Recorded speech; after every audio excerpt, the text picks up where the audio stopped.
Buenos días a todos y a todas. Vamos a hablar el día de hoy, o bueno, continuamos explicando esta etapa de investigación inicial y nos habíamos quedado la clase anterior hablando de los actos de investigación que no requieren autorización judicial. ¿Recuerdan? Bueno, en contrapartida a esto, vamos a hablar hoy de los actos de autorización que sí, los actos de investigación que sí requieren de autorización judicial. Y vamos a entender un poquito el por qué. Como ustedes han podido notar, el proceso penal es un límite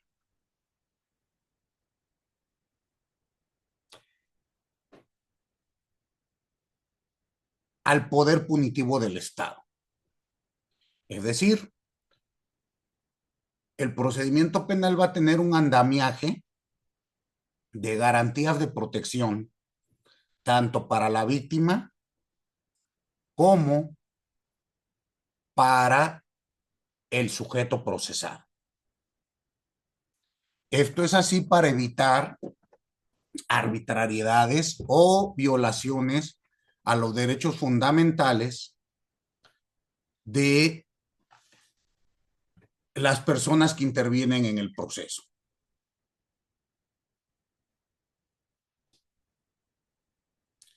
Entonces,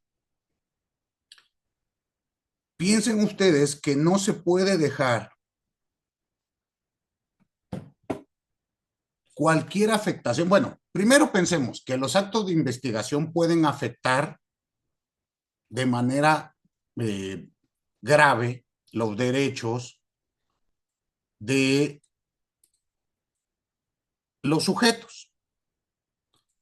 El Ministerio Público, al momento de actuar, puede realizar un acto de investigación que lastime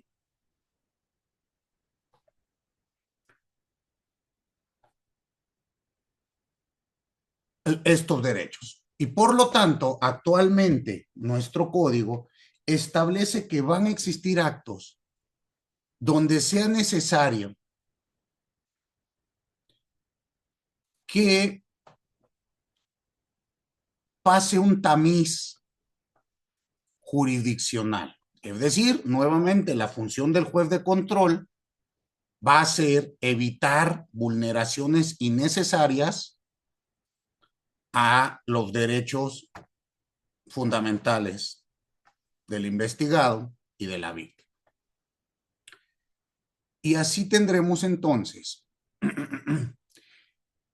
que existe un catálogo de actos de investigación que el Ministerio Público no puede realizar si no hay una previa autorización. ¿Esto por qué? Porque nuestro legislador ha considerado que se podrían vulnerar derechos fundamentales al hacer. Entonces, recapitulemos lo visto en la clase anterior. Hay actos de investigación, ¿se acuerdan? Generales, actos de investigación específicos y actos de investigación al arbitrio. Por regla general, estos actos que vamos a estudiar hoy van a ser actos de investigación al arbitrio del investigador. No siempre se utilizan, pero cuando sea necesario utilizarse, porque así lo considera el investigador, pues tendremos que solicitar la autorización judicial. Muy bien. Insisto, la razón de ser de esta limitación al ente investigador se debe, como les platiqué, por una cuestión de evitar vulneración a los derechos fundamentales. piénsenlo de este modo, existen diversas formas de llevar a cabo una investigación, dependiendo del sistema jurídico en el que nos encontremos. Vamos a ver que se vuelve indispensable los medios de control, pues prácticamente por los sistemas en los que estamos inmiscuidos. Hoy por hoy, el paradigma es una protección de derechos humanos. Muy bien, pero piénsenlo así.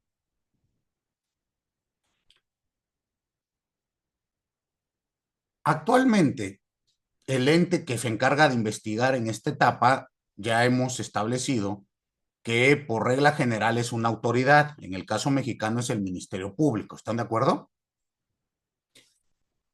Piensen ustedes que el Ministerio Público, bueno, el ente investigador, dependiendo el sistema en el que nos encontremos, puede pertenecer a una u otra rama de la administración pública. Piénsenlo así. Díganme por favor si se comparte mi pantalla.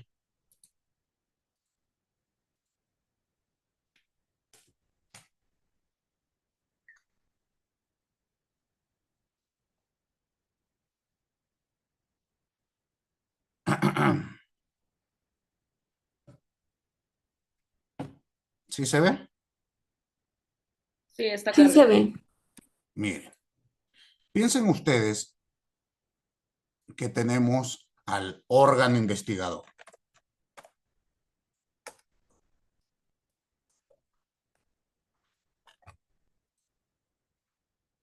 Y de aquí, insisto, tenemos que tomar en cuenta la necesidad de control para este órgano investigador.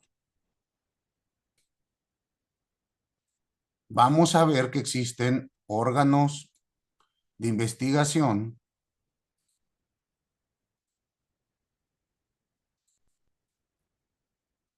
piénsenlo así, que pertenecen al Poder Judicial.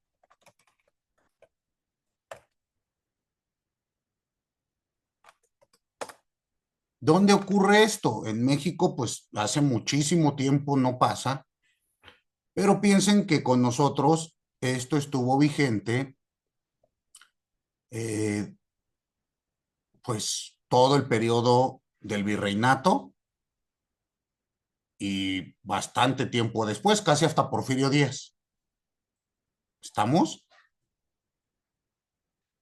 Actualmente, ¿dónde encontramos ejemplos de que el Poder Judicial, bueno, que el órgano investigador pertenece al Poder Judicial? Lo tenemos en Francia, en España e Italia, por dar algún ejemplo.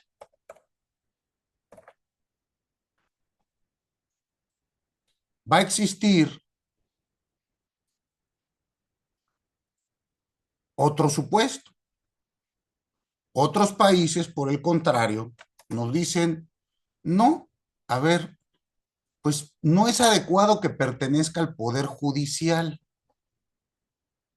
¿Por qué? Pues porque no tenemos una división correspondiente de funciones que permita garantizar la imparcialidad. Piénsenlo así.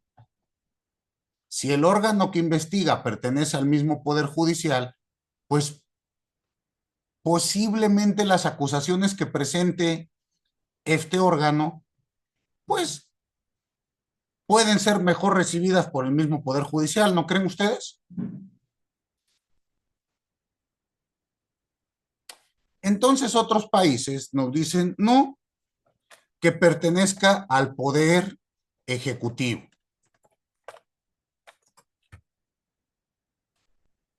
Y así encontraremos que en el Poder Ejecutivo, pues hay diversos países que otorgan esa función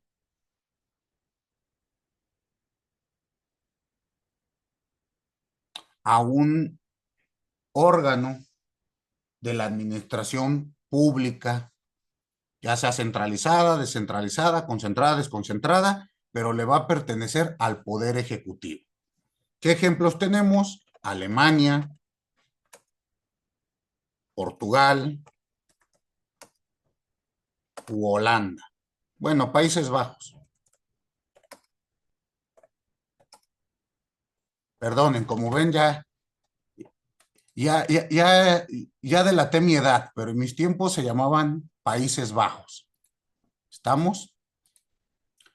Otra opción es lo que pasa en países como el nuestro. Vamos a tener que el ente investigador es un órgano autónomo. Es decir, no pertenece al Ejecutivo, no pertenece al Legislativo, no pertenece al Judicial, sino forma parte de estos órganos autónomos por mandato constitucional.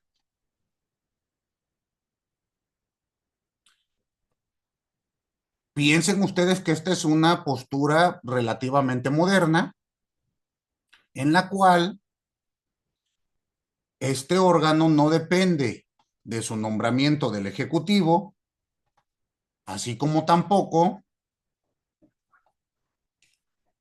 depende del Judicial. Cuenta con autonomía y por regla general el encargo debe de durar más que el del presidente para que el titular de investigación no dependa del presidente en turno. Incluso puede investigar si es necesario. Y así tenemos fiscalías generales de naturaleza autónoma.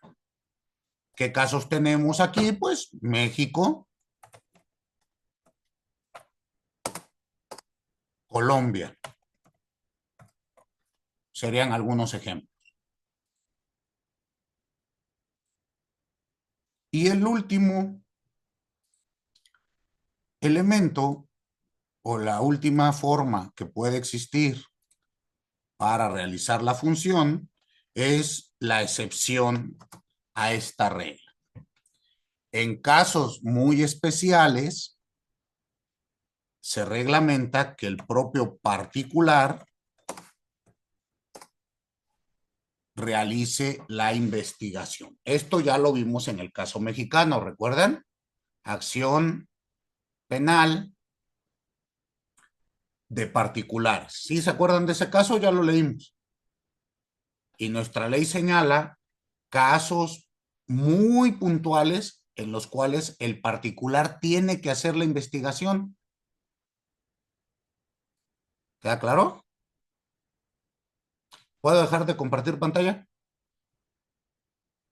Muy bien.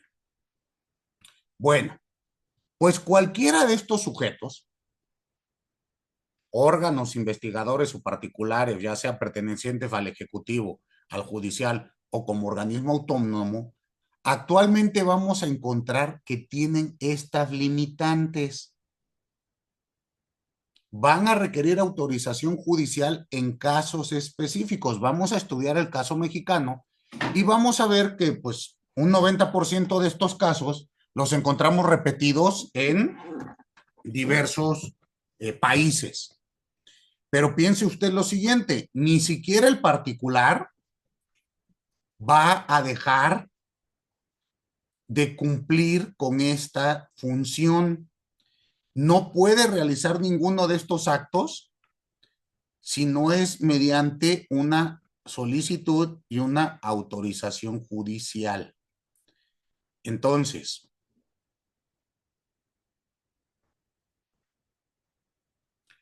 ayúdenme por favor, abran su Código Nacional de Procedimientos Penales y vámonos al artículo 252.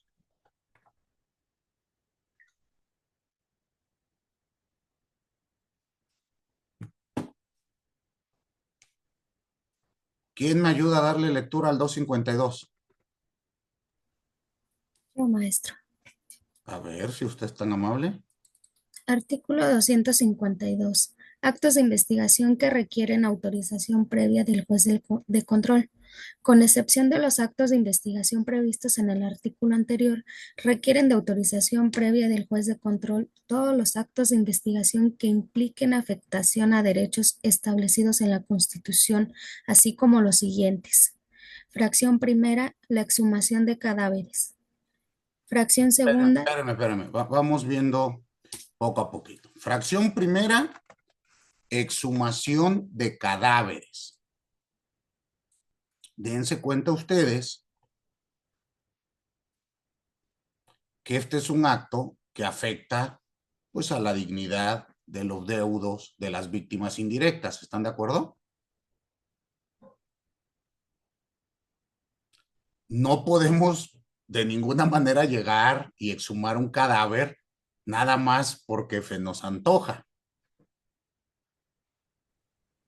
Va a ser indispensable la autorización de un juez de control.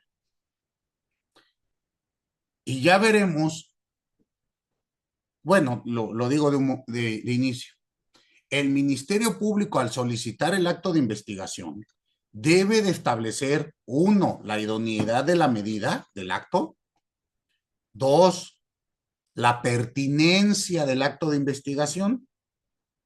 Piensen ustedes en el caso concreto. Pues, ¿cuál es? ¿Qué pretendes extraer, investigar respecto de esta exhumación de cadáveres? ¿Qué vas a hacer? Obviamente, vas a realizar un acto diverso, ¿concuerdan?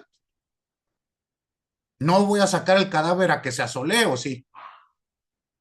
Pues generalmente se hará, pues a lo mejor, una necropsia complementaria.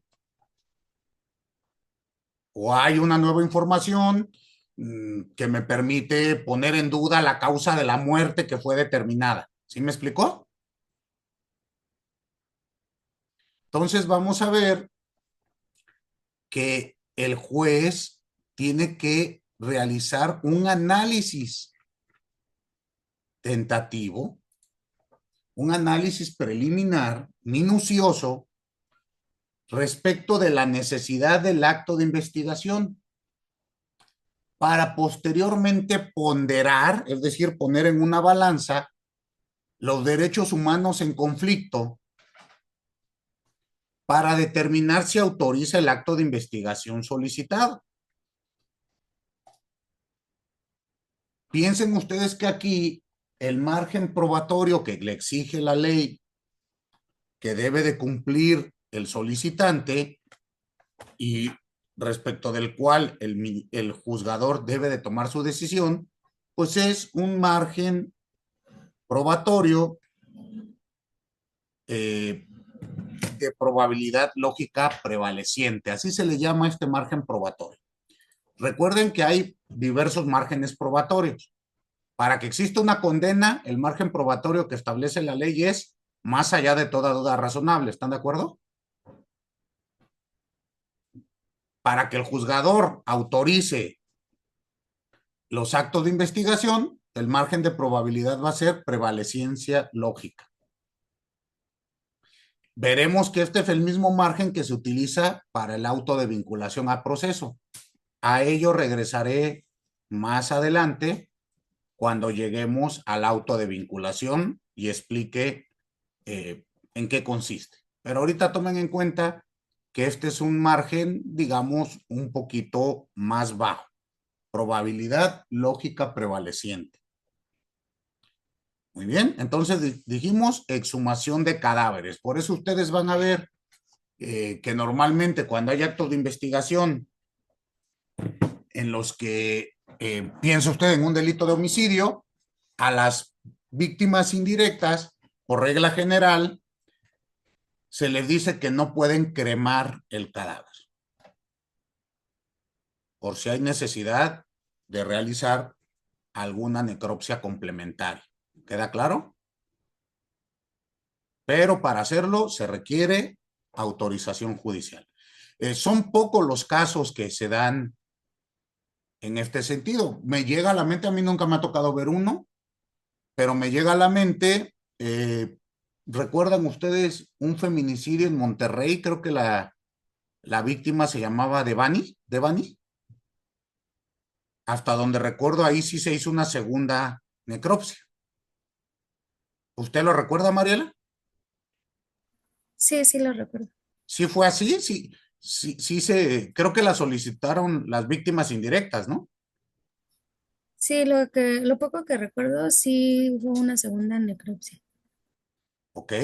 Entonces, de que se puede dar el caso, se puede dar el caso. Les digo, a mí no me ha tocado, pero puede estar presente esta posibilidad. Bueno, ¿me ayuda Hilda con la fracción segunda?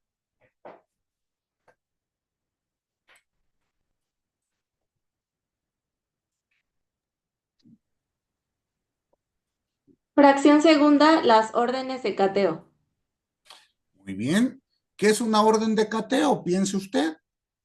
Ante la necesidad de esta, la vamos a analizar un poquito más adelante. Ahorita nos vamos a los requisitos, pero piense usted, eh, necesitamos una orden de cateo para entrar a un domicilio, a un lugar cerrado, con la finalidad de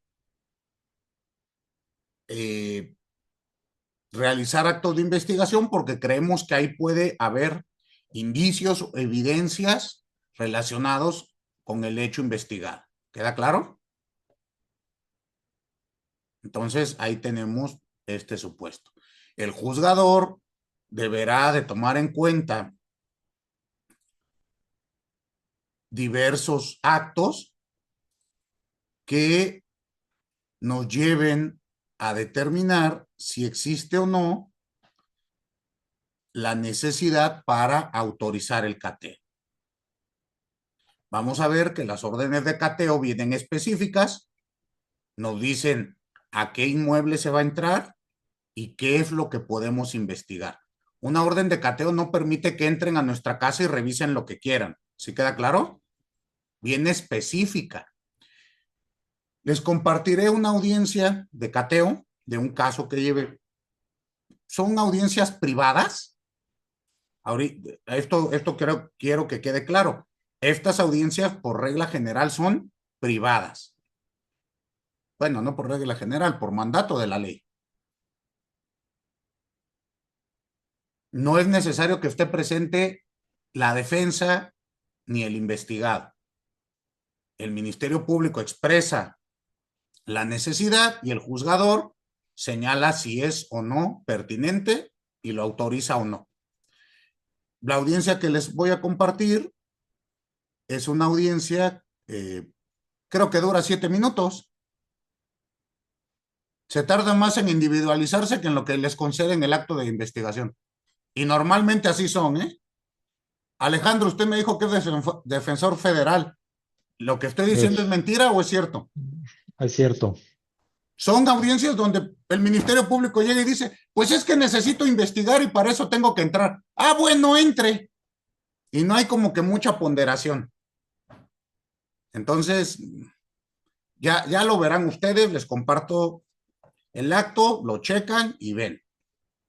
Les compartiré la orden de cateo porque tiene que haber un documento que nos tienen que presentar y justo ahí vendrá expreso los alcances del cateo. Hay que entender lo siguiente. En todos estos actos de investigación, puede darse el caso, dependiendo el resultado de la diligencia, que se produzca lo que se le llama prueba sumarial o prueba preconstituida durante la investigación. ¿Qué quiere decir esto? Que son pruebas que ya son irrepetibles durante el juicio oral, sino que van a quedar asentadas en un acta y que van a llegar a juicio oral por el registro del acta. ¿Están de acuerdo? Piense usted, hago un cateo y en el cateo voy a establecer. Y encontramos las siguientes cosas. Entramos al inmueble y aquí estaba el vehículo que atropelló. ¿Están de acuerdo que eso no se puede repetir en el proceso? Pues el juez tiene que tomar por válido que eso estaba dentro del inmueble o no, que efectivamente se encontró tal o cual indicio en el inmueble cateado. Por eso se le llama prueba preconstituida. Indebidamente, la autoridad y la autoridad ministerial y el propio juzgador a veces presentan algún tipo de sesgo respecto de ellas y dicen, pues como ya se encontró esto en el cateo, pues lo tengo que dar por válido. Cuando hay que ver cómo se obtuvo, los alcances de la orden y demás. Doy un ejemplo, en un caso de secuestro que me tocó ser defensor, dentro del cateo, el Ministerio Público pretende incorporar, al momento que estamos en el desahogo de las pruebas, en juicio oral, pretende incorporar un supuesto indicio de una fotografía que encontraron en el lugar de los hechos, donde estaban reunidos los sujetos acusados de haber cometido la conducta, dos de ellos. Pues, en primer lugar, me parece que la prueba es impertinente, ¿no? Porque, pues, que hay una foto mía en casa de otro sujeto, ¿eso acredita que yo cometí un secuestro? Pero más importante, no había sido ofrecido esta prueba, esta foto, como documental, sino que pretendían incorporarla por medio del policía que había realizado el cateo. Entonces el policía que hizo el cateo dice, yo encontré una foto donde estaba Juanito con Susanita y abajo decía secuestradores 2022. Y estaban con las pistolas así. Ya ven que luego son tan inteligentes la rata que hasta hace sus pendejadas, ¿sí o no? ¿No los han visto cómo lo sacan en Facebook? El escuadrón de la muerte y con las 9 milímetros y demás. Bueno, pero eso no acredita que se cometió un delito. Acredita tal vez mal gusto, pero no un delito. ¿Están de acuerdo? Bueno, ¿qué es lo que quiero que entiendan referente a estos actos de investigación? Los cateos, las revisiones personales, revisiones de cosas, revisiones de vehículos, son diligencias que practicadas ya no pueden repetirse con posterioridad y por lo tanto quedan preconstituidas en el acta de la respectiva diligencia. Será esta acta la que sí podamos reproducir en juicio oral mediante, bueno, que será incorporada mediante la declaración de los sujetos que participaron en dicha diligencia. ¿Queda claro? Por eso se le llama prueba preconstituida. Insisto, el cateo es un ejemplo. Ya veremos que para las órdenes de cateo hay reglamentación expresa en el artículo 16 constitucional. ¿Recuerdan ustedes esto? ¿Qué párrafo del 16 constitucional habla de los cateos? ¿Lo tienen a la mano? Abran su constitución.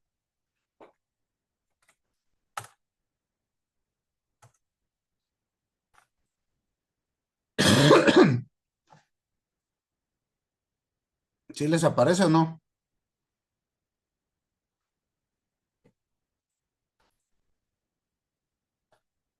¿Qué párrafo es, Aldo?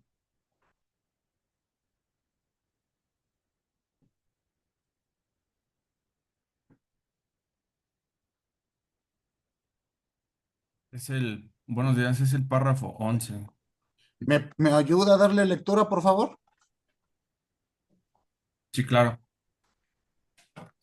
En toda orden de cateo, que solo la autoridad judicial podrá expedir a solicitud del Ministerio Público, se expresará el lugar que ha de inspeccionarse, la persona o personas que hayan de aprenderse y los objetos que se buscan, a lo que únicamente debe limitarse la diligencia, levantándose al concluirla un acta circunstanciada en presencia de dos testigos propuestos por el ocupante del lugar cateado o en su ausencia o negativa por la autoridad que practique la diligencia.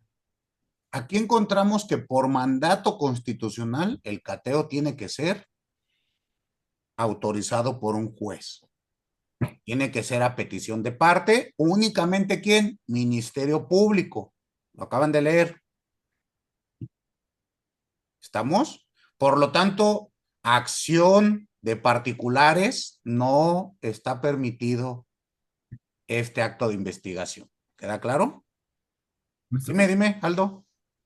Por ejemplo, maestro, habíamos visto en que también los particulares pueden solicitar actos de investigación. Digamos, está limitado solo al Ministerio Público. Por mandato expreso de la Constitución. Gracias. Pues imagínense si los particulares quisiéramos meternos a las casas, esto se volvería una locura. Además, hay que recordar que la acción penal de particulares está acotada a casos específicos, a delitos prácticamente de bagatela, donde no haya una flagrancia,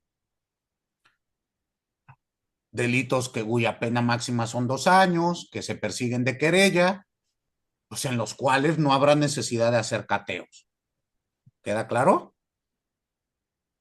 En nuestro caso, en nuestro sistema jurídico, habrá que analizar en otros países cómo se encuentra esto reglamentado, pero la regla general es que el cateo siempre lo tiene que solicitar el ente investigador público.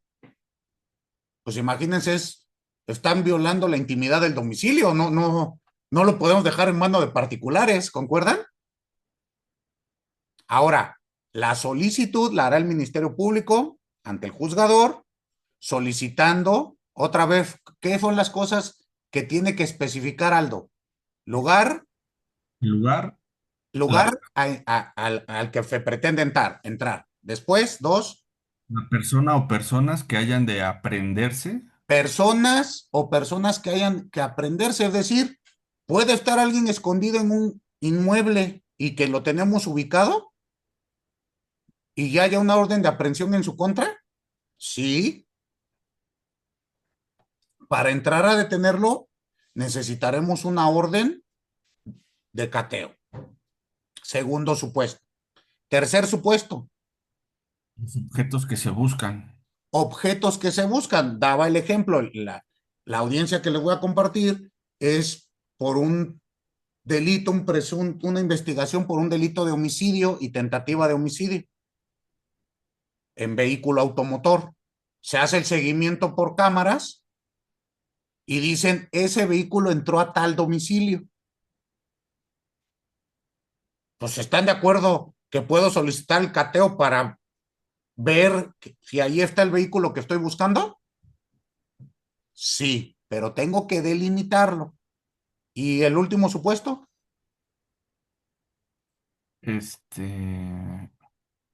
Bueno, sigue una coma después de los objetos que se buscan y dice, a lo que únicamente debe limitarse la diligencia, coma, Ya. levantando. O sea, la diligencia es específica, no se puede hacer genérica. Entonces son 3 los supuestos. Dime, Aldo. Maestro, y entonces, bueno, yo he escuchado que en la orden de cateo hablan a veces del descubrimiento inevitable, pero no logro. Ahí entraremos a esta ya es una invención de los tribunales. ¿Recuerdan ustedes cuando los tribunales eran malos y perversos y el pueblo bueno no les había otorgado el voto y que Quetzalcóatl no los había iluminado? Es de esa época neoliberal. Se emitió una jurisprudencia donde habla de la graduación o atenuación de la regla de exclusión de prueba ilícita.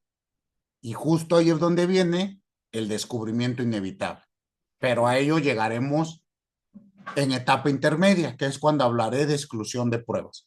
Pero se habla justo de 3 graduaciones. Ahorita dejémoslo en el tintero, pero ya veremos admisión o exclusión de pruebas. Ahí entra justo esto al momento de la prueba ilícita. Se vuelve ilícita, ¿por qué? Pues porque no es el objeto del cateo. Ah, pero es un descubrimiento inevitable, ni modo que abra el cajón y no vea todo lo demás que hay. ¿Sí me explicó? Sería como que el ejemplo, pero ya veremos qué pasa con él. Bueno, ya vimos entonces este supuesto. Ahora, veamos cómo lo reglamenta nuestra ley secundaria, el Código Nacional de Procedimientos Penales.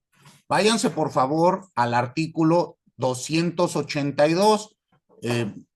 No sé, Mariela, ¿me puede ayudar a darle lectura?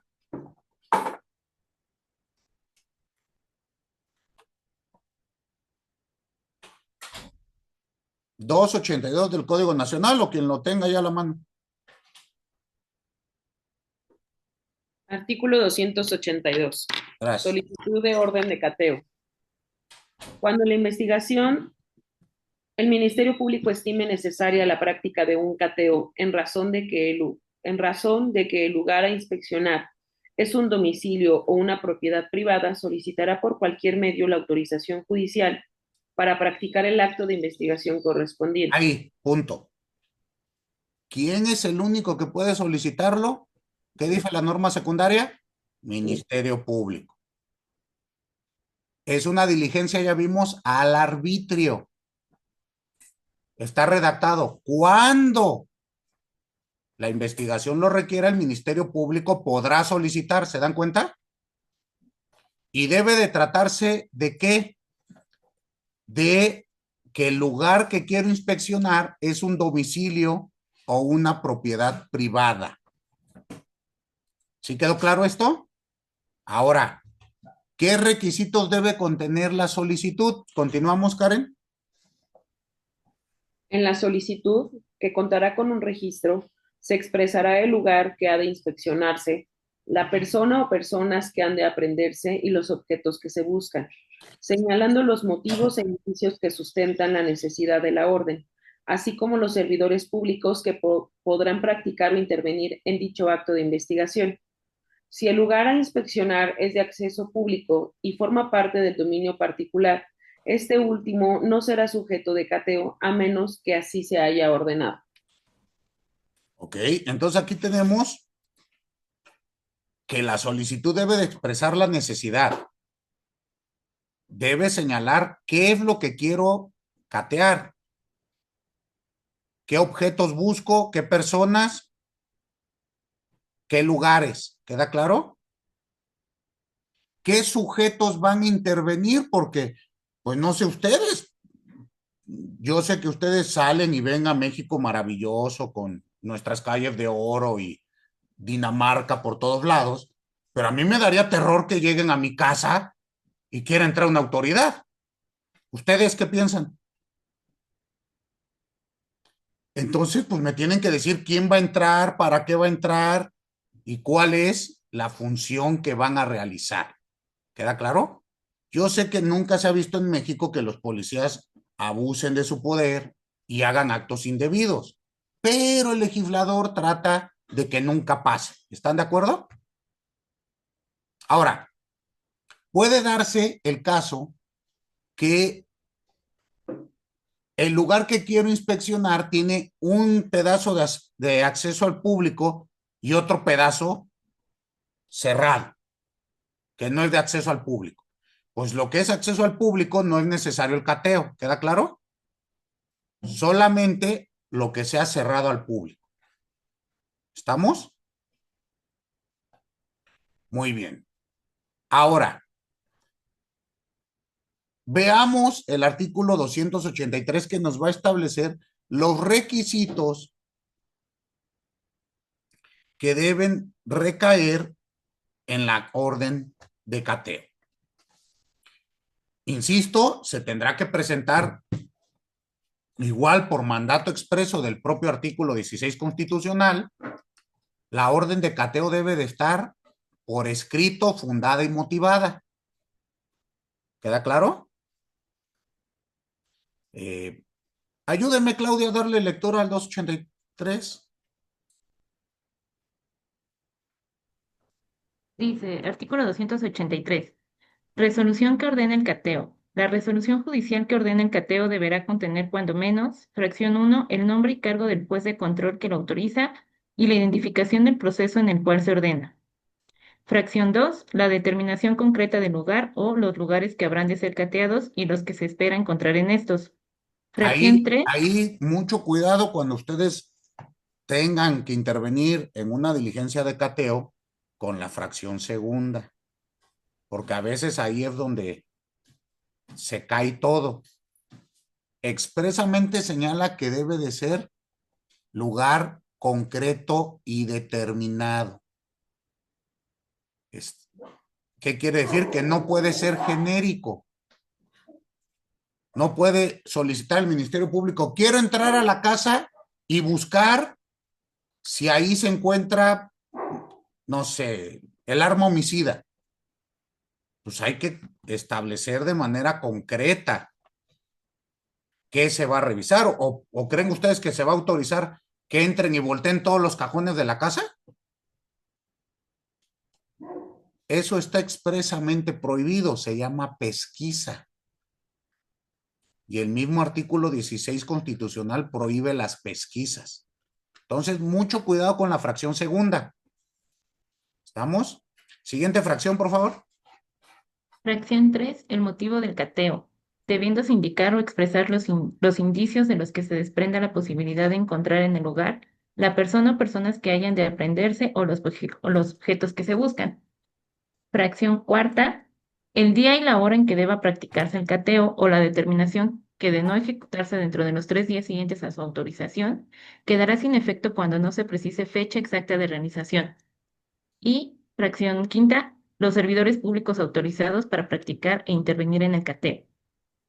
Muy bien. Entonces, estos son los requisitos que debe de tener la orden. Pensemos los supuestos que puede tener la orden de cateo. Primer supuesto, se concede, se expide en este sentido y se realiza. ¿Queda claro? ¿A cargo de quién queda la realización? Del Ministerio Público, de Policía de Investigación, Guardia Nacional, que ya vimos. Segundo supuesto, la negativa. ¿Qué pasa si nos niegan la orden de cateo?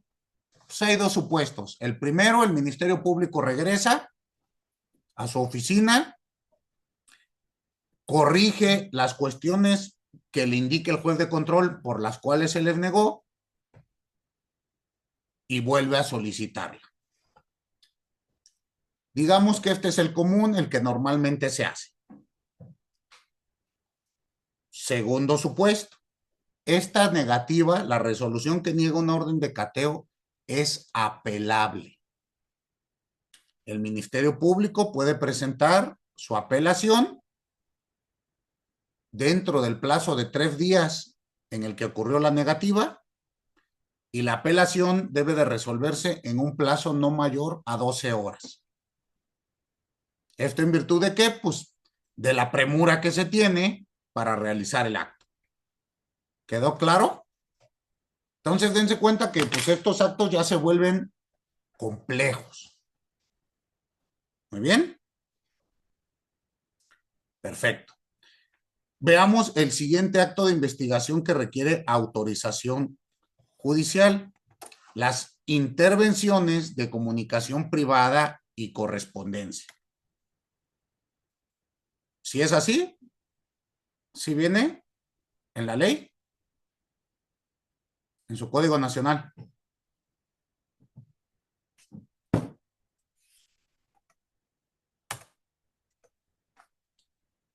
Sí, en la fracción tercera, la intervención de comunicaciones privadas y correspondencia. Intervención de comunicaciones privadas y correspondencia. ¿Qué tenemos aquí? Nuevamente. El derecho a nuestra comunicación, a la intimidad de nuestra comunicación, lo tenemos garantizado en la Constitución. ¿Están de acuerdo? Y es el propio artículo 16 constitucional, ubíquenme en el 16, el que señala que solamente por mandato judicial se puede realizar una intervención a esta comunicación. ¿Por qué? Bueno, intervenciones y correspondencia, pero pues creo que ya nadie escribe cartas, ¿o sí? ¿Ustedes han escrito una carta alguna vez en su vida y la han mandado por correo? ¿Usted sí, Karen? Sí, a mi abuelita vivía en Tabasco y le gustaba mandarme cartas, entonces yo le contestaba de esa manera. Estamos hablando justo de una práctica, pues que poco a poco ha dejado de tener tanta utilidad, ¿no? Hoy en día el correo lo usamos nada más para recibir cosas de Amazon. Pero bueno, comunicaciones privadas sí tenemos, vía electrónica, por teléfono, por mensajes de voz, por mensajes de texto, etcétera, etcétera, etcétera. Entonces, ¿ya encontraron qué párrafo del 16 constitucional lo señala? Es el 12. Párrafo 12, ¿me hace favor de leerlo?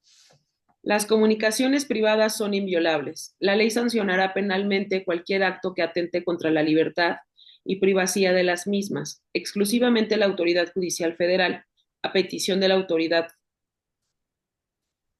me perdí, a petición de la autoridad federal que faculte la ley o del titular del Ministerio Público de la unidad federativa correspondiente. Podrá autorizar la intervención de cualquier comunicación privada. Para ello, la autoridad competente, por escrito, deberá fundar y motivar las causas legales de la solicitud, expresando además el tipo de intervención, los sujetos de la misma y su duración. La autoridad judicial federal no podrá otorgar a estas autorizaciones cuando se trate de materias de carácter electoral, fiscal, mercantil, civil, laboral o administrativo, ni en el caso de las comunicaciones del detenido con su defensor. Entonces vamos a ver que hay límites a la intervención. Repita, por favor, este último pedacito que leyó. La ¿No se autoridad otorgará? no podrá otorgar estas autorizaciones cuando se trate de materias de carácter electoral, Uno, electoral. Nunca habrá intervención de comunicaciones en materia electoral. Dos, fiscal, fiscal. Tres, laboral, mercantil, mercantil. Cuatro, civil, civil, laboral laboral o administrativas. o administrativa. Prácticamente, ¿en dónde puede haber intervención? En la penal. Entonces, nunca va a haber en asuntos de naturaleza de estas materias intervención de comunicaciones. Maestro, disculpe, y entonces ahí entran en los servicios de paquetería, entonces, ¿o no? ¿En qué sentido? Este, me pregunto que si estas empresas que hacen servicios de paqueterías también están protegidas por esto que está leyendo la compañera Karen. Pero en la paquetería viene una comunicación. O cuando hablábamos también del penúltimo párrafo del 16 que dice que la correspondencia que bajo cubierta circule por estafetas estará libre de todo registro y su violación será penada por la ley. Ajá. O Pero sea, sí, es que no entiendo a qué te refieres. me pregunto si estos servicios de paquetería están amparados porque, digo, bajo este supuesto que establece la Constitución. Ya que también pues se ha dado que estas empresas son usadas para transportar Droga. Y la pregunta es, si yo mando 1 kilo de coca por estafeta, ¿pueden detenerlos? La respuesta es sí, porque ahí no hay una comunicación, ahí yo estoy cometiendo un ilícito. gracias. Aquí estamos hablando de comunicaciones, lo que se protege es la intimidad. En la comunicación que yo sostenga, pensémoslo con usted, Aldo. Vamos a ver la graduación en materia administrativa, civil, laboral, mercantil, la Corte ha ido estableciendo cómo debemos de interpretar este derecho a la inviolabilidad de la comunicación. Y cuando una de las partes aporta voluntariamente la comunicación, vamos a ver que no hay problema. Pensemos, Aldo y yo, por cualquier motivo tenemos algún problema de naturaleza penal. Y Aldo tiene mensajes de WhatsApp donde yo lo defraudé. ¿Estamos de acuerdo? Si Aldo acude ante el Ministerio Público y él proporciona su equipo celular para que se haga la extracción de la comunicación por medio de policía de investigación, pregunto, ¿yo podré alegar que violaron mi comunicación? ¿Qué piensan? No, no, ¿No? no, porque quien intervino en esas comunicaciones está proporcionando el celular, ¿no? Exactamente. En este caso, Aldo. Entonces, chequen ustedes que este supuesto es común, muy, muy común. Incluso les compartiré un ejemplo de solicitud de intervención a telefonía. Recordemos que la propia Corte ha interpretado este párrafo también donde se protege la geolocalización. ¿Estamos? Entonces, vamos a ver que esto tiene que estar amparado, tiene que estar protegido por mandato expreso de la ley. ¿Alguna otra duda con la intervención de comunicaciones? Vamos a ver uno, que solamente la puede autorizar un juez federal. Solamente juez de control federal. ¿Queda claro? ¿Por qué? Pues porque es un derecho, bueno, es una materia, las telecomunicaciones, de competencia federal. Por lo tanto, quien es competente para analizar si existe o no una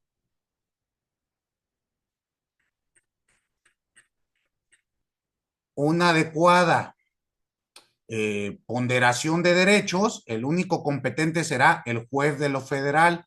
Tómenlo en cuenta porque ya no es frecuente, pero me han tocado casos en donde se le hace esta solicitud o se le hacían las solicitudes a jueces de control locales. Estoy compartiendo aquí al chat un documento donde se solicitaron diversas entregas de registros telefónicos. Para que ustedes vean, ahí viene la orden por escrito del juez de control referente a la entrega de información propiamente a los registros de telefonía. Entonces, para que ustedes lo lean y vean cómo es en la práctica. Dígame, Karen. Perdón, no me quedó muy claro. Entonces, ¿se puede hacer una denuncia por violación a las comunicaciones Ciudad de México y la orden es con un juez de control federal? No, no, no, no. O entonces la denuncia, claro, es a nivel federal. La denuncia, una cosa es el delito de violación de comunicación, Sí, perdón. que eso es completamente independiente. Aquí estoy hablando del acto de investigación. Perdón, sí, Sí, sí. me confundí. Gracias. En este caso, lo que les voy a mandar es el ejemplo claro. Pues un secuestro, pues no necesitaré yo Claro, sí. tener los registros de comunicación entre el secuestrador con los cómplices o entre el secuestrador y la víctima indirecta o directa. Sí, Ya se los mandé, ¿les llegó? gracias. ¿Sí les llegó?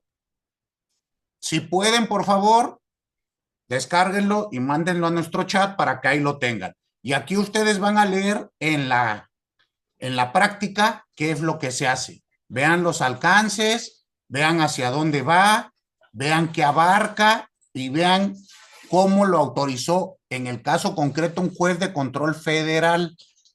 Insisto, esta petición siempre se hará a un juez de control federal. Muy bien.